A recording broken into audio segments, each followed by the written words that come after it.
وَإِذْ قُلْنَا ادْخُلُوا هَٰذِهِ الْقَرْيَةَ فَكُلُوا مِنْهَا حَيْثُ شِئْتُمْ رَغَدًا وَادْخُلُوا الْبَابَ سُجَّدًا وَقُولُوا حِطَّةٌ نَغْفِرْ لَكُمْ خَطَايَاكُمْ وَسَنَزِيدُ الْمُحْسِنِينَ. ನಾವು ನಿಮ್ಮೊಡನೆ ನಿಮ್ಮ ಮುಂದಿರುವ ಆ ಗ್ರಾಮದೊಳಗೆ ಪ್ರವೇಶಿಸಿರಿ. ನಿಮಗೆ ಇಷ್ಟ ಬಂದಂತೆ ಅದರ ಉತ್ಪನ್ನವನ್ನು ಸವಿಯಿರಿ. ಆದರೆ ಗ್ರಾಮದ ದ್ವಾರದೊಳಗೆ ಪೊಡಮಡುತ್ತಾ ಪ್ರವೇಶಿಸಿರಿ ಮತ್ತು ಹಿತ್ತ ಹಿತ್ತ ಎನ್ನುತ್ತಾ ಹೋಗಬೇಕು. ನಾವು ನಿಮ್ಮ ಪಾಪಗಳನ್ನು ಕ್ಷಮಿಸುವೆವು ಮತ್ತು ಸದ್ಭಕ್ತರಿಗೆ ಇನ್ನಷ್ಟು ಅನುಗ್ರಹಗಳನ್ನು ನೀಡುವೆವು ಎಂದ ಸಂದರ್ಭವನ್ನು ಸ್ಮರಿಸಿರಿ. فَبَدَّلَ الَّذِينَ ظَلَمُوا قَوْلًا غَيْرَ الَّذِي قِيلَ لَهُمْ فَأَنزَلْنَا عَلَى الَّذِينَ ظَلَمُوا رِجْزًا مِّنَ السَّمَاءِ بِمَا كَانُوا يَفْسُقُونَ. ಆದರೆ ಅಕ್ರಮಿಗಳು ಅವರೊಡನೆ ಹೇಳಲಾಗಿದ್ದ ಮಾತನ್ನು ಬದಲಾಯಿಸಿ ಏನಕ್ಕೇನೋ ಮಾಡಿಬಿಟ್ಟರು. ಕೊನೆಗೆ ನಾವು ಅಕ್ರಮವೆಸಗಿದವರ ಮೇಲೆ ಆಕಾಶದಿಂದ ಯಾತನೆಯನ್ನು ಇಳಿಸಿದೆವು.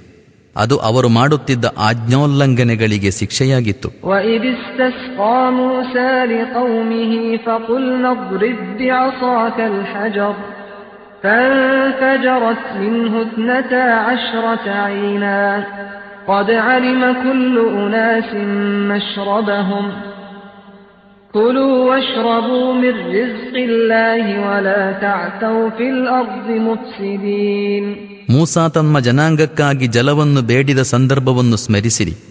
ಆಗ ನಾವು ಹೇಳಿದೆವು, ನಿಮ್ಮ ಲಾಠಿಯಿಂದ ಆ ಬಂಡೆಯ ಮೇಲೆ ಹೊಡೆಯಿರಿ. ಆ ಪ್ರಕಾರ ಅದರಿಂದ 12 ಚಿಲುಮೆಗಳು ಹೊರಚಿಮ್ಮಿದವು. ಪ್ರತಿಯೊಂದು ಗೋತ್ರದವರು ತಾವು ನೀರು ಪಡೆಯಬೇಕಾದ ಸ್ಥಳವನ್ನು ಅರಿತುಕೊಂಡರು. ಅಲ್ಲಾಹನು ಕರುಣಿಸಿದ ಆಹಾರವನ್ನು ತಿನ್ನಿರಿ, ಕುಡಿಯಿರಿ ಮತ್ತು ಭೂಮಿಯ ಮೇಲೆ ಅಶಾಂತಿಯನ್ನುಂಟು ಮಾಡದಿರಿ ಎಂದು ಆಗ ಬೋಧಿಸಲಾಗಿತ್ತು. وَإِذْ قُلْتُمْ يَا مُوسَىٰ لَن نَّصْبِرَ عَلَىٰ طَعَامٍ وَاحِدٍ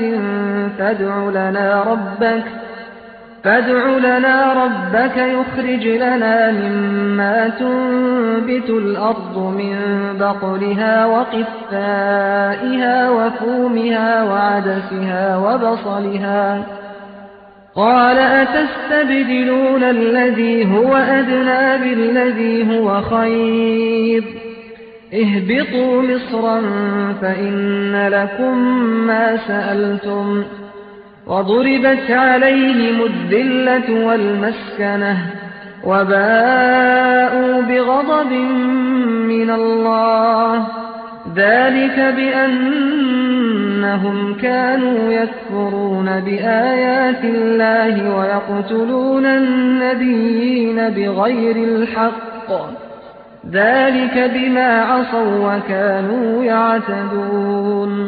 ಮೂಸಾರವರೇ, ನಾವು ಒಂದೇ ವಿಧದ ಆಹಾರವನ್ನು ಸಹಿಸಲಾರೆವು. ಭೂಮಿಯಲ್ಲಿ ಬೆಳೆಯುವ ಹರಿವೆ, ಕಾಯಿ ಪಲ್ಲೆ, ಗೋಧಿ, ಬೇಳೆ, ನೀರುಳ್ಳಿ ಇತ್ಯಾದಿಗಳನ್ನು ನಮಗಾಗಿ ಉಂಟು ಮಾಡಲು ನೀವು ನಿಮ್ಮ ಪ್ರಭುವಿನೊಡನೆ ಪ್ರಾರ್ಥಿಸಿರಿ ಎಂದು ನೀವು ಹೇಳಿದುದನ್ನು ಸ್ಮರಿಸಿರಿ. ಆಗ ಮೂಸಾ ಹೇಳಿದರು, ನೀವು ಉತ್ಕೃಷ್ಟವಾದ ವಸ್ತುಗಳ ಬದಲು ನಿಕೃಷ್ಟ ವಸ್ತುಗಳನ್ನು ಬಯಸುವಿರಾ?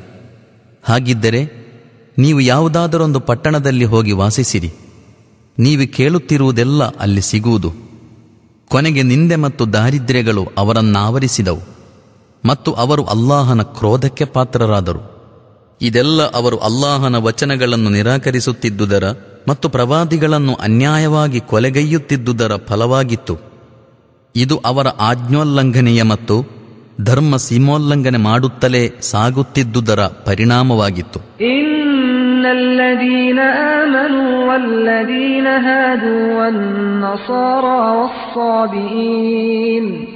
والصابئين من آمن بالله واليوم الآخر وعمل صالحا فلهم أجرهم عند ربهم ولا خوف عليهم ولا هم يحزنون.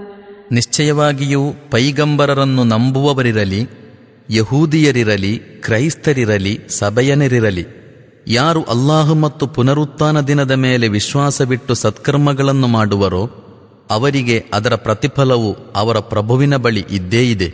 ಅವರಿಗೆ ಯಾವ ಭಯವೂ ವ್ಯಥೆಯೂ ಇಲ್ಲ. وَإِذْ أَخَذْنَا مِيثَاقَكُمْ وَرَفَعْنَا فَوْقَكُمُ الطُّورَ خُذُوا مَا آتَيْنَاكُمْ بِقُوَّةٍ وَاذْكُرُوا مَا فِيهِ لَعَلَّكُمْ تَتَّقُونَ.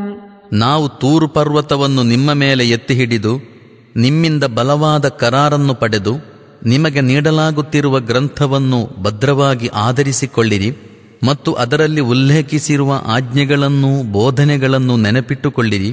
ಅದರ ಮೂಲಕವೇ ನೀವು ಧರ್ಮನಿಷ್ಠೆಯ ಪಥದಲ್ಲಿ ನಡೆಯಬಲ್ಲಿರಿ ಎಂದು ಹೇಳಿದ ಸಂದರ್ಭವನ್ನು ಸ್ಮರಿಸಿರಿ.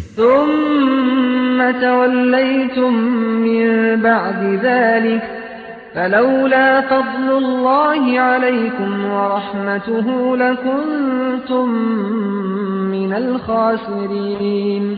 ಆದರೆ ಆ ಬಳಿಕ ನೀವು ನಿಮ್ಮ ಕರಾರಿನಿಂದ ವಿಮುಖರಾದಿರಿ. ಆದರೂ ಅಲ್ಲಾಹನ ಅನುಗ್ರಹವೂ ದಯೆಯೂ ನಿಮ್ಮನ್ನು ಬಿಡಲಿಲ್ಲ, ಅನ್ಯಥಾ ನೀವು ಎಂದೋ ನಾಶವಾಗುತ್ತಿದ್ದಿರಿ. وَلَقَدْ عَلِمْتُمُ الَّذِينَ اعْتَدَوْا مِنكُمْ فِي السَّبْتِ فَقُلْنَا لَهُمْ كُونُوا قِرَدَةً خَاسِئِينَ.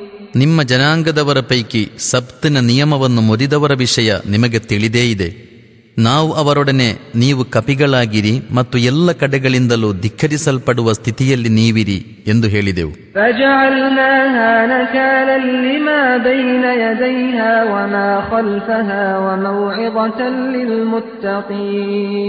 ಹೀಗೆ ನಾವು ಆ ಘಟನೆಯನ್ನು ಅಂದಿನವರಿಗೂ ಮುಂದಿನವರಿಗೂ ಒಂದು ನಿದರ್ಶನವನ್ನಾಗಿಯೂ ಭಯಪಡುವವರಿಗೆ ಉಪದೇಶವನ್ನಾಗಿಯೂ ಮಾಡಿದೆವು. وَإِذْ قَالَ مُوسَى لِقَوْمِهِ إِنَّ اللَّهَ يَأْمُرُكُمْ أَن تَذْبَحُوا بَقَرَةً قَالُوا أَتَتَّخِذُنَا هُزُوًا قَالَ أَعُوذُ بِاللَّهِ أَنْ أَكُونَ مِنَ الْجَاهِلِينَ.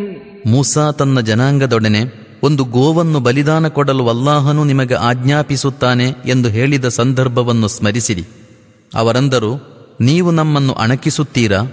ಆಗ ಮೂಸಾ, ಮೂಢರಂತಾಡುವುದರ ಬಗೆಗೆ ನಾನು ಅಲ್ಲಾಹನ ಅಭಯವನ್ನು ಯಾಚಿಸುತ್ತೇನೆ ಎಂದರು.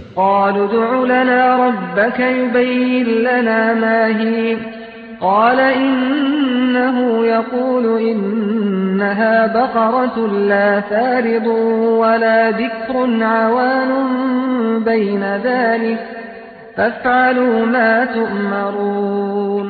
ಅವರಂದರು, ಆ ಗೋವಿನ ಸ್ವಲ್ಪ ವಿವರವನ್ನು ನಮಗೆ ತಿಳಿಸಿಕೊಡಬೇಕೆಂದು ನಿಮ್ಮ ಪ್ರಭುವಿನೊಡನೆ ಬೇಡಿರಿ. ಆಗ ಮೂಸಾ, ಆ ಗೋವು ಹೆಚ್ಚು ಪ್ರಾಯವಾದುದೂ ಆಗಿರಬಾರದು, ಎಳೆ ಕರುವೂ ಆಗಿರಬಾರದು, ನಡು ಹರೆಯದ್ದಾಗಿರಬೇಕೆಂದು ಅಲ್ಲಾಹು ಆಜ್ಞಾಪಿಸುತ್ತಾನೆ. ಆದ ಕಾರಣ ನಿಮಗೆ ಆಜ್ಞಾಪಿಸಿದಂತೆ ವರ್ತಿಸಿರಿ ಎಂದರು.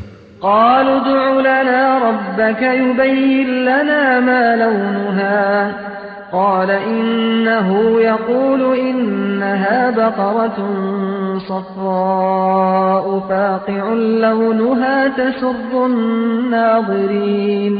ಮತ್ತೆ ಅವರು, ಅದರ ಬಣ್ಣ ಯಾವುದಾಗಿರಬೇಕೆಂದು ನಿಮ್ಮ ಪ್ರಭುವಿನೊಡನೆ ಕೇಳಿರಿ ಎಂದರು.